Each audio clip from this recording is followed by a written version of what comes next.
Todo está conectado. Cada vez que enciendes una luz, compras una prenda o eliges qué comer, estás tomando una decisión que impacta mucho más allá de tu bolsillo. La manera en que consumimos afecta al planeta entero. Por eso, debemos aprender a hacerlo bien. Pequeñas acciones pueden marcar la diferencia y están a nuestro alcance. Soy Marcela Godoy San Martín, especialista en consumo y producción sostenible, y les doy la bienvenida a Consume Inteligente, Elige Sostenible, un podcast del área de consumo sostenible y economía circular de Conadecus, la asociación de consumidores con mayor trayectoria de Chile. Sean muy bienvenidos y bienvenidas a un nuevo capítulo de Consumo Inteligente, Elige Sostenible. Antes de presentar a nuestra destacada invitada de hoy, les quiero compartir una historia. Yo soy hija de una costurera, crecí usando prendas hechas por mi madre. Pese a los años y a los cambios de la moda, muchas de ellas siguen presentes en mi armario, vigentes y en perfectas condiciones, por lo que puedo dar fe que una buena prenda puede durar toda la vida. Sin embargo, esta manera en que se elaboraba y usaba la ropa contrasta radicalmente con el actual modelo de producción y consumo que incentiva la cultura de lo desechable y la renovación constante de prendas. Se llama fast fashion o moda rápida y es una de las industrias más contaminantes del planeta, con efectos socioambientales negativos a nivel sistémico, ya que no solo daña los ecosistemas, sino que también fomenta el trabajo precario y a veces inhumano. Según la ONU, la industria de la moda es responsable del 8% de las emisiones mundiales de gases de efecto invernadero. Además, cada año se generan 92 millones de toneladas de residuos textiles. Esto equivale a un camión lleno de ropa que vuelca su carga en un vertedero por cada segundo. Sin ir más lejos, el desierto de Atacama tiene uno de los más famosos vertederos ilegales del mundo, donde la ropa se entierra y quema en las dunas, ojalá sin dejar testigos. Según el Ministerio de Medio Ambiente, en Chile, el consumo total de textiles por persona llega a 32 kilos, lo que se traduce en una generación estimada de más de 572.000 toneladas de residuos textiles al año a nivel nacional, y esto equivale al 7% de los residuos sólidos urbanos per cápita. ¿Cómo podemos, como consumidores y consumidoras, romper el ciclo de la moda rápida, ser sostenibles con el planeta y además con nuestro bolsillo? Para hablar sobre esto y muchas cosas más, tenemos el gusto de contar con Catherine Herrera como invitada a este capítulo de consumo y moda, cómo vestir consciente. Bienvenida, Catherine. Muchas gracias, Marcela. Catherine, y muchas personas no imaginan el impacto real de la industria de la moda. Esto es algo que se habla como de nicho, ¿no es cierto? Hablamos entre nosotros las personas que trabajamos en sostenibilidad, pero no es algo que está tan masificado. Desde tu experiencia, ¿por qué deberíamos hablar de sostenibilidad y ropa? Porque detrás de cada prenda existe un ciclo de vida que es muy largo y en el cual hoy en día está lejos aún de transparentarse qué es lo que sucede detrás de cada uno de los procesos, desde la extracción del material, que puede ser, natural, mineral, hasta el proceso final, que es llegar a la casa del consumidor. Entre medio de esos dos puntos, el inicial y el final, existen un sinfín de procesos que la gente muchas veces no entiende, no asocia, donde hay mucha mano de obra, ¿cierto? Hay muchas personas que intervienen, existen también muchos químicos dentro de los procesos que tampoco sabemos, ¿ya? Y que no se transparentan muchas veces las marcas. Existen maquinarias, energía, logística, transporte, un ir y venir de cada uno de los materiales de este sistema que es un producto, ¿cierto? ¿Por qué sistema? Porque en el fondo un producto tiene la materia prima principal, que es la tela, ¿cierto? Pero están las etiquetas, los hilos, muchas veces en un pantalón broches, remaches, cierre, terminación de cosas, las etiquetas de marca, el packaging, o sea, hay un montón de materiales, ¿cierto? Y de subproductos dentro de un mismo producto, ¿cierto? Por eso es como un sistema de producto. Y existe un ciclo de vida que es larguísimo, que la persona ve la prenda terminada, pero no se imagina todo lo que hay detrás. Por eso es necesario hablar de sostenibilidad, porque necesitamos aprender qué es lo que hay detrás de cada proceso. Así como en la industria alimenticia, ¿cierto? Hemos empezado a transparentar qué químicos, qué sé yo, están adheridos o están insertos en esos productos que estamos consumiendo y ya tienen etiquetas y tienen un montón de sellos. Bueno, esto es lo mismo porque la ropa va directamente a nuestra piel, que es el órgano más grande. Entonces necesitamos estar conscientes de qué es lo que le estamos poniendo a nuestra piel, porque como consumidores debemos empoderarnos también, no solo de la salud interna, sino también de la salud externa de nuestro cuerpo, y así además estamos ayudando también al resto del ecosistema. O sea, somos naturaleza y ayudamos también al resto de la naturaleza al poder elegir de forma sustentable y consciente, ¿no? Perfecto. Catherine, y en ese sentido, ¿nuestras decisiones individuales realmente hacen la diferencia? ¿Cómo un consumidor o una consumidora puede influir en esta industria que es súper compleja, como tú dices, que tiene un montón de elementos que están interviniendo para que un producto llegue a tus manos? O sea, el ciclo de vida completo de un producto no termina cuando llega a tus manos, sino que sigue, ¿cierto? Entonces, totalmente. ¿Cómo nosotros y nosotras podemos influir desde nuestras decisiones como consumidoras y consumidores? O sea, entendiendo qué estamos comprando, sabiendo a dónde y a quién le vamos a comprar. O sea, cuando hacemos un acto de compra, investigamos, vestimos, ¿cierto?, de determinada forma, también estamos con ese acto generando un voto de confianza, ¿cierto?, hacia determinada marca. Estamos poniendo nuestro dinero a disposición de esa marca, entonces es como saber a dónde yo quiero invertir. Es como una elección, ¿cierto? Es una elección, tal como como ahora pronto se acerca la elección, es como cuando votamos y que una vez se dice, ya, pero es un voto, es nada. No, ese voto que es como un granito de arena, se junta con otro y obviamente hacen toda la orilla ahí del mar. Entonces es súper importante, porque cada uno de nosotros tiene la responsabilidad de informarse lo que vamos a comprar. O sea, entender también que al comprar yo a un diseñador nacional, esa persona, como es más cercana, me podrá decir a quién le compra, puede transparentar los procesos. Muchas veces conocemos a quienes nos confeccionan las prendas. En cambio, si yo voy a un gran productor, a una gran marca, no sé, multinacional o en retail, no tengo la menor idea quién lo hace. Pasan muchas manos, ¿cierto? Y en este mismo ciclo de vida, dentro de esa logística hay muchas paradas, ¿cierto?, entre medio donde no tenemos idea ni quién lo hizo ni cómo se fabricó. O sea, no podemos llegar a esa trazabilidad. Se está trabajando obviamente en el mundo para poder llegar en algún momento, pero eso también, al no verlo el consumidor, no lo siente, y como no lo siente, no lo ve, no existe. Entonces por eso también es importante que entiendan que cada uno de nosotros, con ¿dónde voy a poner mi dinero? En un emprendimiento muchas veces tenemos cercanos gente, familiares, amigos que tienen su propio emprendimiento. Entonces es como, ¿dónde le pongo yo, cierto, esa energía que es mi tiempo, que se transforma en dinero y que voy y lo pongo en otro? En una marca internacional que no tengo ni idea de dónde y que está globalmente sin siquiera saber, o en alguien conocido y al cual yo sí le puedo aportar y sé que está dando trabajo de forma interna y local. Sí, porque en ese sentido igual hay algunas marcas grandes, o sea, cuando tú dices, yo como consumidora puedo acceder a información, y si quiero comprarle una marca grande, sí existen alternativas de marcas que ponen a disposición información, por ejemplo, en sus reportes de sostenibilidad. O sea, miden el consumo de agua, miden, porque muchas miden solamente, que es distinto a hacer acciones concretas para minimizar esos impactos. Otras neutralizan su huella de carbono, otras efectivamente se preocupan de que no haya esclavitud o malos tratos o malas prácticas laborales en su cadena de valor. Esa información está, y muchas empresas grandes sí las ponen a disposición. Entonces quiero saltar a una pregunta más técnica, Catherine, que esto sí que es algo que tiene que ver como con un conocimiento que se perdió, ya que yo contaba al inicio que mi mamá es costurera, entonces yo crecí conociendo qué tipo de tela era todo lo que estaba vistiendo, si era algodón, si era poliéster, si era viscosa, por ejemplo.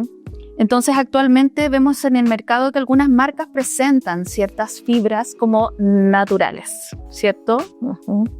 Dándoles una connotación ecológica que no siempre es real, ¿ya? Sí. Entonces, ¿cómo podemos nosotros como consumidores y consumidoras identificar el origen real de esas fibras textiles y reconocer cuando esa información es engañosa o greenwashing?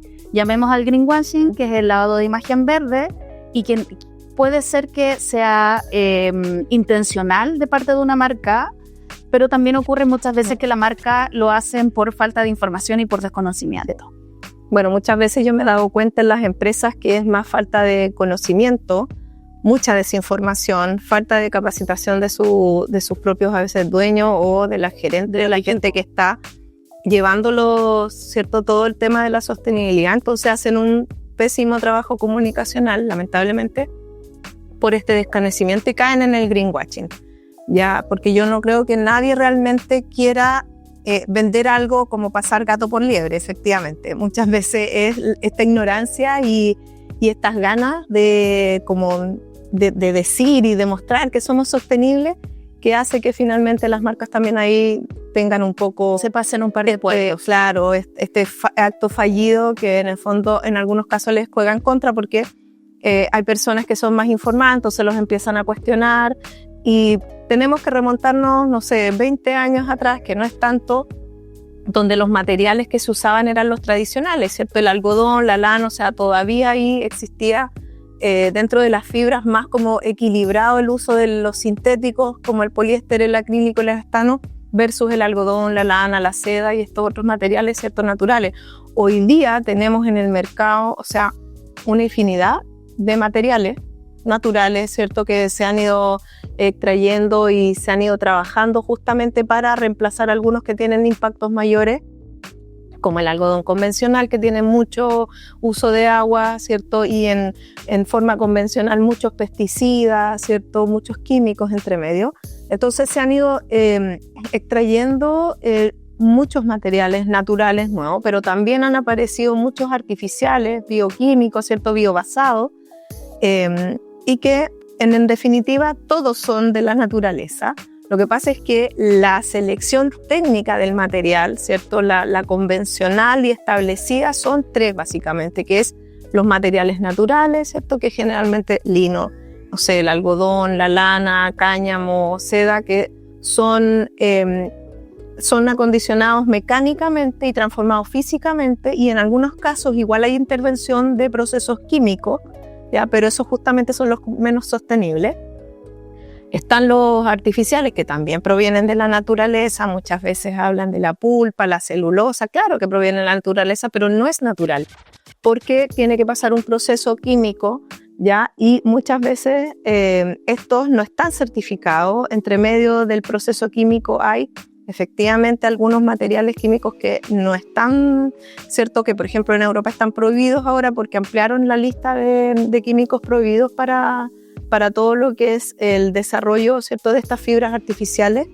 Entonces hay que tener cuidado porque ahí se mezclan las cosas, porque el petróleo también viene de la naturaleza, pero con el petróleo se pueden hacer infinidad, miles de combinaciones químicas que en estricto rigor, por ejemplo, cuando hablamos de las combinaciones químicas para hacer los textiles sintéticos, inclusive podemos encontrar hasta 300 combinaciones distintas. Las más conocidas, el poliéster, que es el más usado, ¿cierto? Está el poliuretano también, que también se usa mucho para el tema más de calzado y otros accesorios. El elastano y el nylon, que es la marca convencional, pero el acrílico, ¿cierto? Entonces hay que tener ojo con eso, porque hay una manipulación ahí de la información y yo agrego un cuarto grupo, que eso no está oficialmente dentro de los sistemas textiles, pero que hoy día, como hay mucho, ¿cierto? Producción de reconversión de fibras, aparecen los textiles como en este cuarto grupo de reciclados, ¿ya? Que tenemos lana, algodón, poliéster, básicamente como dentro de los principales que se han empezado a trabajar. Sí, yo te iba a preguntar porque mencionaste los artificiales, ¿cierto? Están los naturales, los artificiales, están los sintéticos, que ahí estaría el poliéster y todo, y luego están los reciclados. Y en los artificiales, ¿cuáles serían los materiales que nos podemos encontrar? O sea, en los artificiales está la pulpa de celulosa, con la cual se pueden hacer distintos también, está la viscosa, está el tencel, Telrayon, claro, que es el más tóxico, de hecho, dentro de el Tencel, que trabaja, que de hecho es marca Tencel, ya, porque en el fondo es Lyocell. Bueno, ahí hay también a veces confusión porque están las marcas registradas versus los nombres técnicos de la fibra. Todo eso proviene de la pulpa, pero se hacen distintos procesos químicos. Pulpa de árboles. Pulpa de árboles. De celulosa. Ya, de celulosa. Entonces no se llaman naturales, se llaman artificiales, porque si bien se extrae material natural, como en todos los procesos, se genera en un proceso que va mezclando muchos químicos, ya se genera el hilado continuo y de ahí el hilo. No es que el árbol se convierta en tela automáticamente y yo la esté utilizando en mi ropa. No, porque por eso yo hablaba del tema de cómo es lo natural, o sea, la fibra de algodón se saca del algodón, se hila, ¿cierto? Ya, el bambú también podría hacerse así, pero, por ejemplo, bambú lino, muchas veces se les aplican químicos para que sean más suaves y para que se arruguen menos, por ejemplo. Ahí se agregan químicos entre medio del proceso, pero casi todos pasan por procesos mecánicos, ¿ya?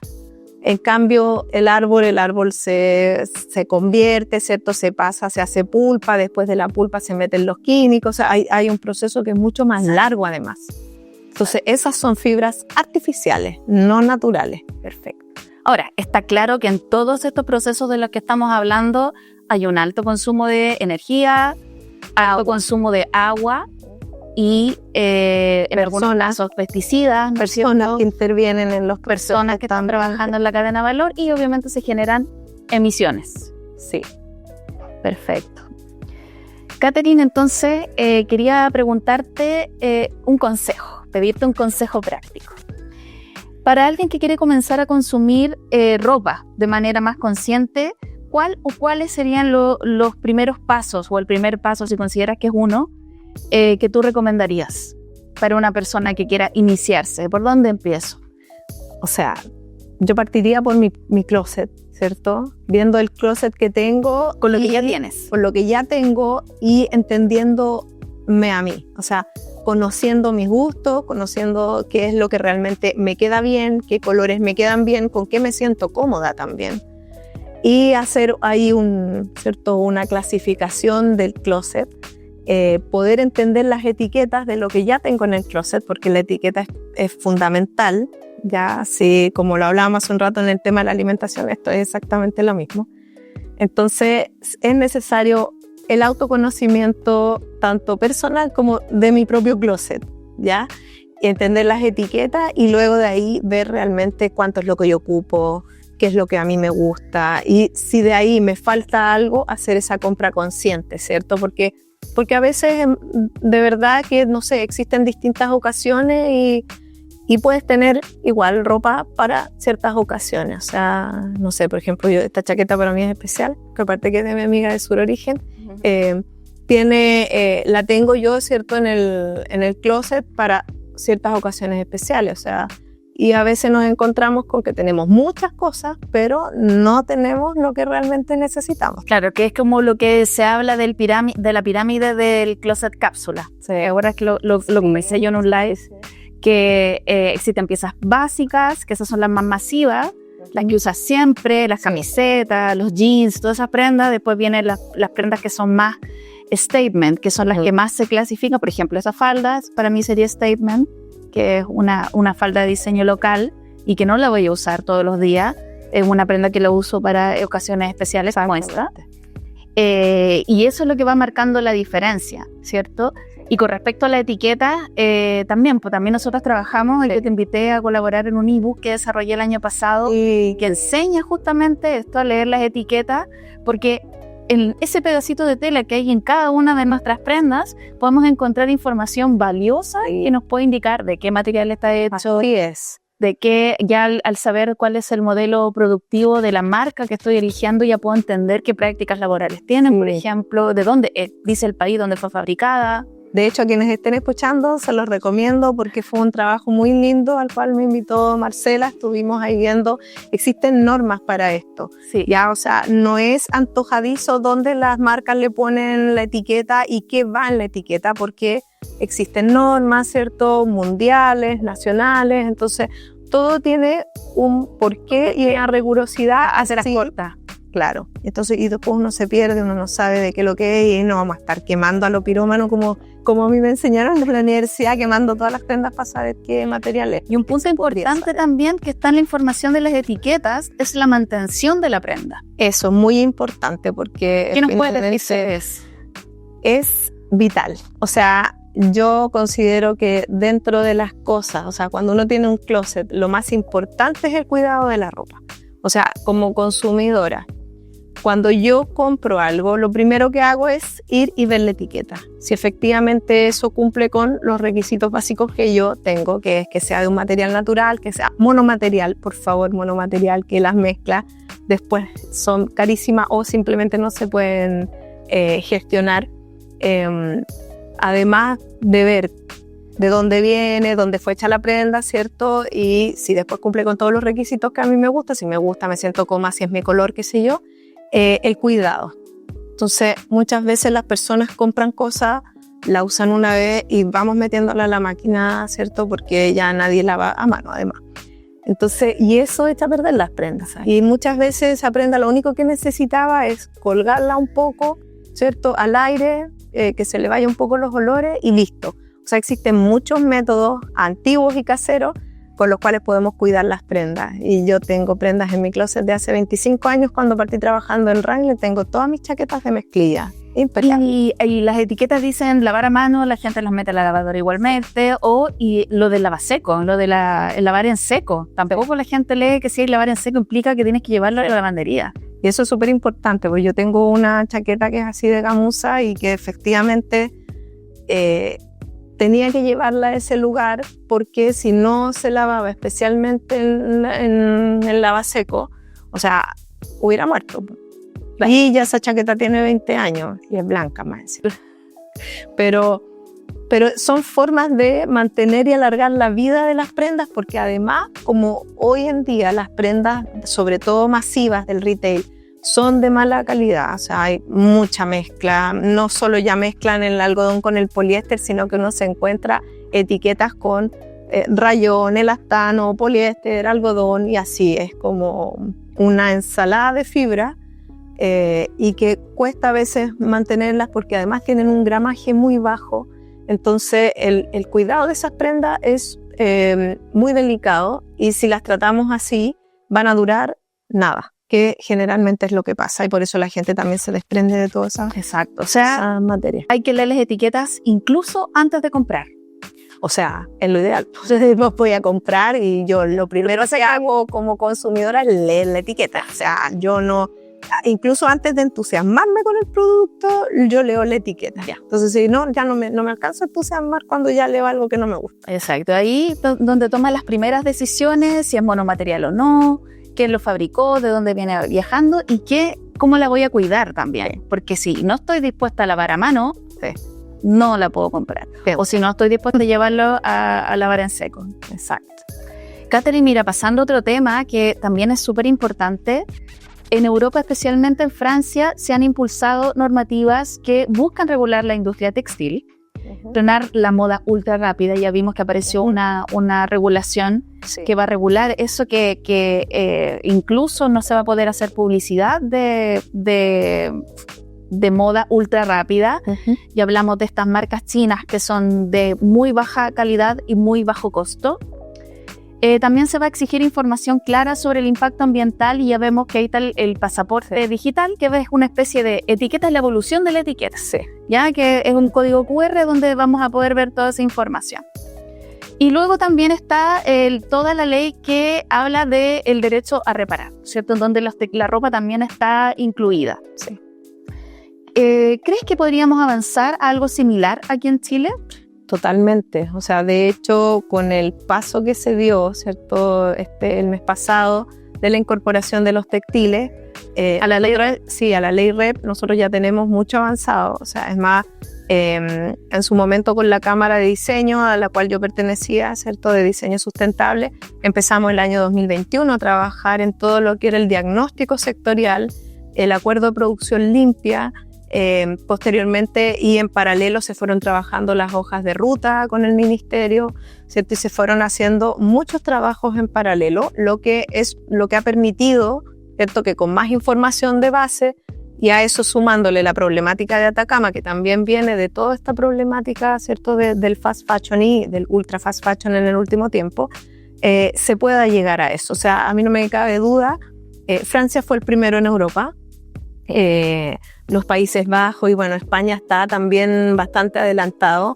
Nosotros somos pioneros en América Latina y somos el ejemplo hoy día para Colombia, para México, para muchos otros países, para toda América en el fondo, de poder gestionar también en esta línea, dado que ya está dentro de, como séptimo producto prioritario, dentro de la ley REP, ¿cierto?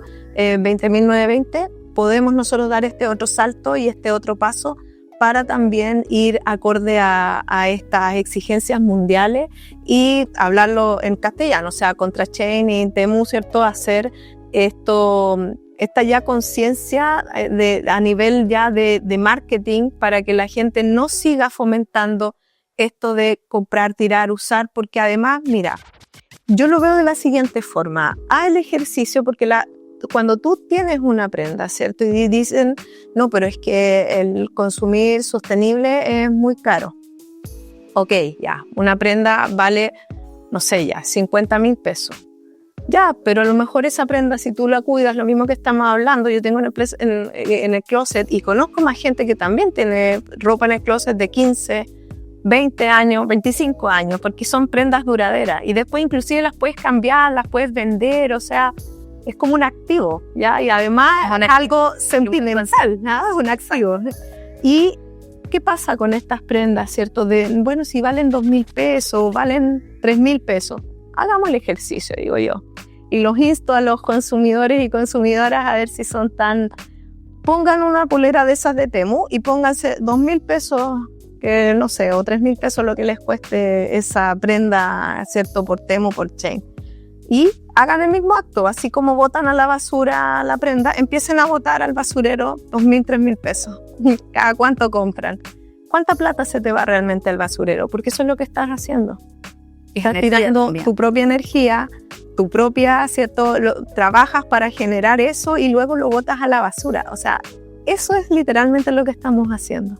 Perfecto. Entonces, ahí también hay un acto de conciencia, de conocimiento. Por lo tanto, todas estas leyes que a veces uno puede decir, oye, pero que están siendo súper, a lo mejor muy estrictos, es que si las personas no tomamos conciencia, las leyes entonces tienen que empezar, los gobiernos, ¿cierto?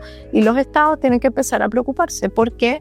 Porque causan problemáticas mayores como lo que pasa en el desierto de Atacama, bueno, y en realidad en muchos lugares donde hay microbasurales y uno puede ver ropa tirada en distintas partes. Sí. Antes de pasar al desierto de Atacama, me gustaría que contextualizáramos, porque mucha gente puede que no sepa, qué es la ley REP.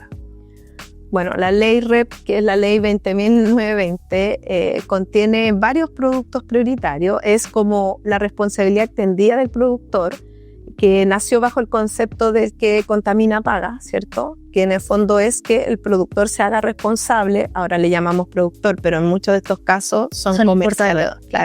Son comercializadoras, o sea, no se producen, porque de hecho, para que sepan como cifras textiles de lo que aparece en el ministerio, el 8% de la producción, de lo que hay en el mercado es producción local en cuanto a textiles. El otro 92% viene todo de afuera. ¿Ya? Entonces, bueno, si bien la ley REP habla de productores, pero en el fondo es eso. Quien produce o quien compra para comercializar es quien tiene que hacerse cargo de dónde pone eso. Los neumáticos, las baterías, los aceites, ¿cierto? Todo lo que son los envases y embalaje, que eso es transversal a las industrias. Nosotros lo vemos, ¿cierto? Y trabajamos en un proyecto de envase y embalaje, ¿cierto? Con una fábrica grande de 2 marcas de colchones. Entonces, sabemos lo que es eso, ¿ya? Y eso mismo se va a empezar a implementar para los textiles, donde cada uno tiene que decir, ¿cierto? Como productor o como comercializador, cuánto es lo que trae para poner en el mercado, y así vamos a ir sabiendo cuánto es lo que se puso realmente cada año y posteriormente hacer la gestión, porque hay que armar todo un sistema de gestión para que esto pueda efectivamente no terminar en vertederos, sino que pasar por procesos donde podamos hacer recuperaciones, donde también las empresas hagan un poco también esas compras más conscientes y no tiren tanto producto que después queda muchas veces inutilizable y ellos mismos no saben qué hacer con tanto stock. En el fondo es la ley, como dice la ley, responsabilidad extendida del productor, hace que las empresas que colocan ciertos productos prioritarios en el mercado tengan que hacerse cargo de ellos para retirarlos. Sí, ¿cierto? Y por eso hablo del sistema de gestión, porque en el fondo ellos dicen cuánto y después tienen que hacerse cargo al final del ciclo de vida, ¿cierto? Esto va a ser como año a año, me imagino igual cómo funcionan los envases y embalajes, los neumáticos, ¿cierto? Que son lo que ya está funcionando, hacerse cargo, ¿cierto? Del ciclo anterior. Entonces, ver cuánto es lo que la gente va dejando, ¿cierto? En estos puntos que van a empezar a estar habilitados también y cómo vamos a empezar a ver funcionar este sistema de gestión que tiene entrelazado puntos, ¿cierto? De acopio, empresas que van a hacer la gestión. Hay que ver cómo va a funcionar, sí, porque esto se va a hacer con un decreto supremo que todavía queda tiempo para poder saber. Sí, todavía queda mucho. Y retomando el tema de que lo nombraste, el desierto de Atacama, que es todo un temazo, Chile se ha convertido en un destino de los residuos textiles, especialmente en el desierto de Atacama. Y este fenómeno es el que se denomina tanto a nivel como organizacional, así organizaciones civiles, como académico, como colonialismo de los residuos, que significa que el norte global viene a depositar los residuos al sur global. ¿Qué responsabilidad tiene el sistema global en esta crisis y cómo nosotros podríamos frenarlo como país, ¿cierto? Desde Chile. O sea, claramente el sistema global, tal como tú lo dijiste, el norte global tiene que tomar conciencia y dejar de generar. Varios países han empezado a frenar, de hecho Francia es uno de ellos, ¿cierto? Que no va a permitir que salgan ya plantar residuos. Sí, y hay otros países que también están tomando acciones de ese tipo y al generarlas, la misma población se da cuenta que ¿qué hacemos con tanto?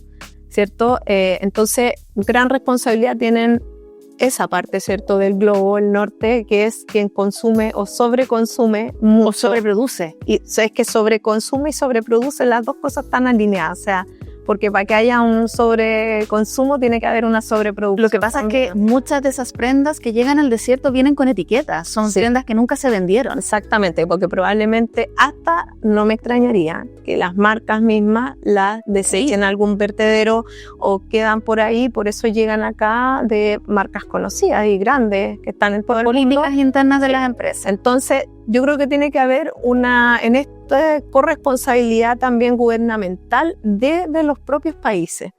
En Chile, internamente, o sea, generar políticas públicas de cómo, ¿cierto? O cuánto, qué se recibe realmente, ¿cierto? En los distintos puertos, porque hablamos principalmente en el caso de Atacama del puerto de Iquique, ¿cierto? Pero también tenemos otros puertos por acá que de repente uno no sabe, que a lo mejor también están ingresando otras tantas más prendas que no sabemos.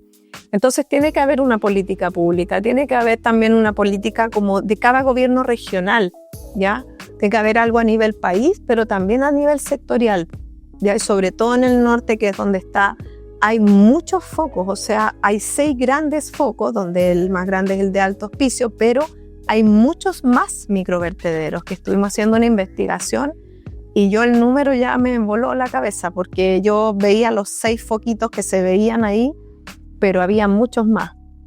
Y la contaminación es grande porque finalmente destruimos el ecosistema del propio desierto, que en el fondo estamos hablando del desierto de Atacama, o sea, el más árido del mundo, donde ahí hay desierto florido, donde pasan tantas cosas bonitas, pero además se contamina el aire, el agua, ¿ya? Y finalmente también las personas que van ahí y rescatan prendas, existe también un riesgo para las personas que hacen esto. Entonces son muchos los factores, la verdad, y por lo mismo las políticas públicas, tanto a nivel gubernamental interno, nacional, como las de los otros países, ¿cierto? No solamente los que están contaminando, sino que también aledañamente, o sea, todos debiéramos hacer una responsabilidad, ¿cierto?, compartida en cuanto a estos ámbitos y poder generar también políticas públicas paralelas. Para y concretamente, Catherine, porque uno lo ve investigando un poquito ya, hay un tema de falta de regulación, porque además es una regulación muy antigua, de la época cuando Chile recibía ropa de Europa por ayuda humanitaria, porque claro, es como el código con el que entran.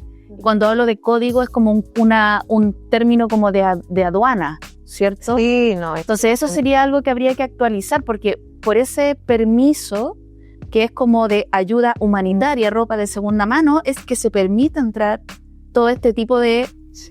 Que si bien hay ropa nueva, que está pensada para ser quemada muchas veces en el desierto, porque todo esto es clandestino, Sí. obvio, y además está esto de que entra ropa de segunda mano, que es toda una industria que hay también de la segunda mano, sobre todo en Chile. Sí. Bueno, es que tal como tú lo dijiste, lo mencionaste, y a mí me tocó en el trabajo de la guía técnica con la Cámara de Diseño Sustentable que trabajamos para el APL. Yo me di cuenta que los códigos aduaneros eran, como he dicho en buen chileno, del año de la pera, o sea, eran muy antiguos, de los años 80, cosas que ya uno veía el código y dice, pues estas cosas ya no existen, así como no, y no existiendo las mezclas, como mucha cosa natural y muchos códigos que ya no aplican. Entonces, yo creo que como no se habían considerado el tema de los textiles, hasta ahora que se le ha dado más relevancia, justamente también todo lo que estaba asociado a esto, incluyendo esos códigos, ¿cierto?, aduaneros, está todo como mirado desde el pasado. Entonces se necesita hacer todo un trabajo también para poder generar nuevos códigos, nuevas formas de ver el textil y abordar esta problemática de forma sistémica, o sea, con todos los actores involucrados, no solamente el gobierno, o sea, no le vamos a cargar todo al Estado ni al Ministerio de Medio Ambiente, sino que también los productores, ¿cierto?, nosotros los consumidores y consumidoras, y quienes también ayudamos en este, ¿cierto?, en este oficio o en todo este tipo de temas de sostenibilidad para que funcionen mejor los sistemas de gestión, dado que vamos a tener también el respaldo de la ley. Sí, bueno, esto viéndolo desde afuera también, como llega toda esta ropa al desierto de Atacama, finalmente podemos ver que la solución, como tú bien lo mencionas, es un cambio de regulación, más que ir al desierto a sacar ropa y hacer desfiles de moda. Sí, porque quiero aclararle a la gente que eso versus las más de 160.000 toneladas que ingresan, es show. O sea, está bien, si nosotros decimos yo soy una productora que hace eventos y hace show para visibilizar la problemática, perfecto, pero en realidad no tiene un impacto real ni es una solución para nada. O sea, no pasa por ahí, pasa por algo mucho más profundo, ya que no tiene que ver con estar haciendo pasarelas y show ni haciendo upcycling, porque en realidad la cantidad de kilos que se recuperan no es nada. No. Es un porcentaje demasiado bajo realmente. Porque sí, mira, exacto, en el mundo se recicla un 1% de textiles. O sea, de verdad que la cantidad de toneladas que existen no da para eso. O sea, no. Y yo trabajo con upcycling en proyectos preciosos con gente, emprendedoras que hacen cosas maravillosas. Pero también la realidad de esas empresas es que cuando medimos y hacemos toda la gestión, ¿cierto?, de medición para ver el cálculo y el impacto, no es, o sea, ni aunque los acumulemos a todos los proyectos, pero sí hay un tema que tiene que ver con la responsabilidad social, que tiene que ver comunicación, la comunicación, ¿cierto?, con todo lo que estamos haciendo como una gestión, ¿cierto?, como un acto de rebeldía, a lo mejor llamémoslo, o político, y por generar diseños con conciencia. Y colaborativo, porque también se trabaja de forma colaborativa, el residuo de uno le sirve a otra. Y entonces hay que entender eso, y que es precioso, y que que forma parte también de una cadena, pero también hay que hablar las cosas reales. Claro. Muy bien, Catherine, y aquí también te voy a hacer otra pregunta técnica. Nos vamos a salir del desierto de Atacama, de una problemática que es más normativa. Quiero que hablemos sobre los mitos en torno al reciclaje de la ropa. Por ejemplo, existe un mito de que una polera reciclada viene de otra polera, o que los tejidos hechos con botellas recicladas, con botellas de PET, provienen de botellas usadas o sacadas del mar, ¿no es cierto? Como ese mito de que también muchas empresas lo fomentan, insisto, algunas no lo saben. ¿Cómo funciona realmente el reciclaje textil y qué parte es más marketing que realidad? Mira, en temas del reciclaje mecánico, en general... ¿Qué es el reciclaje mecánico? El reciclaje mecánico es aquel que pasa nosotros tomamos las prendas, las trituramos, se hace todo un proceso, va la carda, qué sé yo, se forma de nuevo el hilo. Ya. Muchas empresas, como es un material que es de downcycling, o sea, que es de menor calidad, no da para hacer nuevas prendas. Entonces, existen muy pocas empresas en el mundo que efectivamente hacen reciclaje de prenda a prenda. Muy pocas. Prácticamente no existe, o sea, tiende a cero, existen, pero es ínfimo, ¿ya? Por la calidad, por las maquinarias, por lo costoso, o sea, hay muchos factores que están dentro de eso. Por lo tanto, hay mucho también aquí de fantasía y de greenwashing. En la parte del poliéster, nos hemos encontrado con marcas que traen botellas que se hicieron para convertirse después en PET y en una prenda, que es absurdo porque el convertir una prenda de poliéster es caro también. Hay una conversión que tiene elevados costos ya energéticos, de proceso, nuevos químicos, qué sé yo. Entonces la mayoría viene de botellas. Ya lo triste es que hay muchas de esas botellas que ni siquiera fueron utilizadas. Nunca contuvieron agua. Nunca contuvieron agua, y entonces ahí también hay de ambos, yo creo. Hay desconocimiento de las marcas que a lo mejor no se hicieron asesorar y la empresa detrás le metió esto, le pasó un gol, por así decirlo. Y también hay desconocimiento y otros que de frentón son cara de palo y lo venden como, y es un greenwashing, ¿cierto? Lo venden como que sí, estamos rescatando botellas y resulta que ninguna botella se rescató, ¿ya?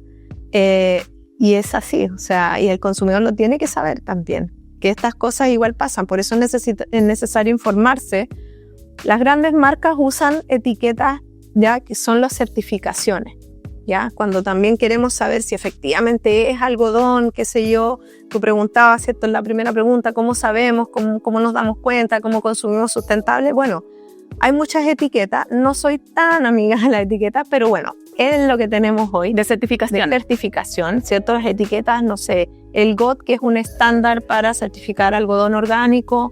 Existe en el RWS, por ejemplo, que se certifica que la lana, la ovejita, fue bien tratada, entonces que la lana es lana con ovejas en sostenibilidad y una ovejita bien tratada. Entonces tenemos igual algunas etiquetas que nos apoyan para poder saber también si las botellas, si hay una certificación que es efectivamente seria y que lo avala, para entender si viene realmente de botellas que se usaron o no. Ah, ¿existe eso? Sí, también existe. Yo no sé para qué es de una botella sin uso y con uso. O sea, no, pero sí hay marcas que tienen el recycling, hay un estándar de reciclado. Yo me imagino que ellos también verán eso, o sea, no te lo puedo certificar ahora porque no me... Eso uno lo podría preguntar. Sí, pero uno sí, una pregunta interesante al estándar. Oye, Catherine, y con respecto a lo de polera, que es algo que llama mucho la atención cuando hacen estas campañas las empresas de retail, sobre todo, que lleva tu prenda, te hacen un descuento y puede... No, eso es marketing.